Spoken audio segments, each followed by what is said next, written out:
ফেরাউনের দেশ যেমন এই মিশর, তেমনই অসংখ্য সাহাবী ওলি আউলিয়াদের দেশও এই মিশর। এই ফেরাউনকে নিয়েই আল্লাহ তাআলা কোরআন শরীফে অভিশপ্ত বলেছেন, এবং সেই ফেরাউনের রাজপ্রাসাদেই আজকে আমরা এসেছি। এখানেই মুসা আলাইহিস সালাম ছোট থেকে বড় হয়েছিলেন, এখানেই ফেরাউনের ইবাদত করা হতো, এবং এখানেই ফেরাউন মুসা আলাইহিস সালামের সাথে প্রথম দেখা করেছিলেন। এটাই সেই রাজপ্রাসাদ যেটার ছাদে উঠে ফেরাউন আল্লাহ তাআলাকে হত্যার হুমকি দিয়েছিল। আস্তাগফিরুল্লাহ। আমার পিছে যে অনেকগুলো স্ফিংস একসাথে দেখতে পাচ্ছেন, এই সবগুলারই মুখ ভেড়ার মতো আর শরীর সিংহের মতো।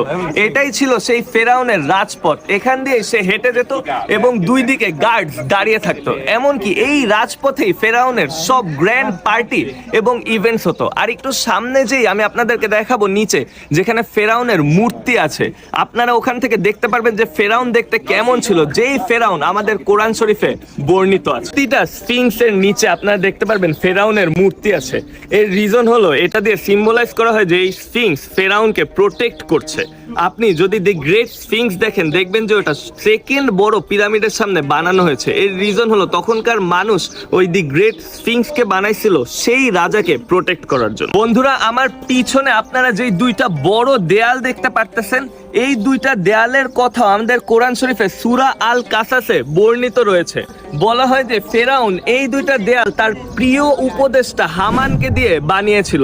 সে হামানকে বলেছিল, তুমি আমার জন্য এত উঁচু একটা জায়গা বানাও যেখান থেকে আমি মুসার খোদাকে দেখতে পারবো এবং তাকে হত্যা করতে পারবো। আস্তাগফিরুল্লাহ। এই দুইটা দেয়াল 40 ফুট উঁচু। ফেরাউনের রাজপ্রাসাদে প্রবেশ করার সাথে সাথে আপনাদের এই দুইটা দেয়াল চোখে পড়বে। সেই সময়ে মিশরে বনি ইসরায়েলদের একটা জাতি ছিল, তারা এখানে অনেক অত্যাচারিত হতো এখানকার লোকাল মানুষদের দ্বারা এবং ফেরাউনদের দ্বারা। ফেরাউনরা এবং এই মিশরের মানুষরা তাদেরকে দাস হিসেবে ব্যবহার করত। তখনই আল্লাহ তাআলা হেদায়েতের জন্য এই পৃথিবীতে মুসা আলাইহিস সালামকে পাঠিয়েছিলেন। আমার পিছনে যেই মূর্তিটা দেখতে পাচ্ছেন, এটাই সেই ফেরাউনের মূর্তি যাকে নিয়ে আমাদের কোরআন শরীফে বর্ণিত আছে। এটাই সেই ফেরাউন। আর সেই ফেরাউন ছিল কিং রামসেস II।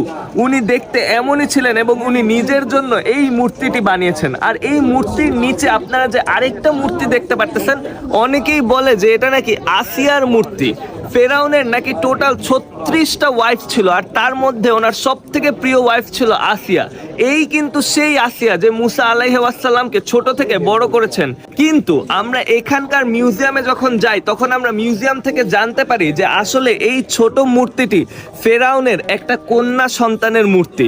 আর ঠিক আপনারা তার অপোজিট সাইডে যেই মূর্তিটা দেখতে পারবেন, এটা হচ্ছে আখনাতুনের মূর্তি। আখনাতুন ছিল সেই ফেরাউন যে প্রথম ইসলাম ধর্ম গ্রহণ করেছিলেন।